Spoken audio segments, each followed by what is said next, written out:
సాధనా మార్గంలో ప్రయత్నం మొదలుపెట్టిన వారందరూ కూడా పరిపూర్ణులు కాలేరు.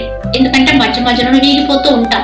ఏవో మనకి ఆశలు, కోరికలు, బంధాలు ఇలా మనని ఆవరించేస్తూ ఉంటాయి, వీగిపోతూ ఉంటాం. కారణం ఏమిటో గ్రహించాలి. ఎందుకంటే మనం చేసే ప్రయత్నంలో పరిపూర్ణత లేదు, లేదా దాని ఎందుకు బలము లేదని గుర్తించాలి. ఎలా అయితే ఉత్తమమైనటువంటి అగ్ని అంటే ప్రజ్వరిల్లే అగ్నిలో ఏది వేసినా దహించబడుతుంది, అలాగే ఇంకో విధానంలో అంటే ఏమిటి, ఒక మహాసముద్రం ఉంది.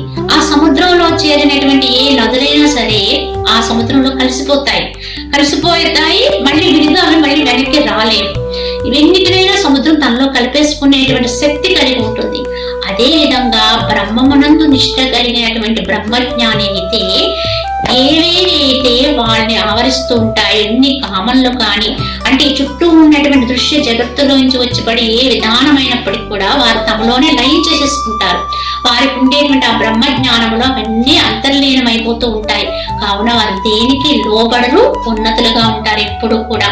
కావున ఎప్పుడు కూడా మనము ఆత్మకాములుగానే ఉండాలి తప్ప ఈ యొక్క సామాన్య విధానంలో ఉండకూడదు అనేది గుర్తించుకోవాలి. అది ఓం తస్సత్.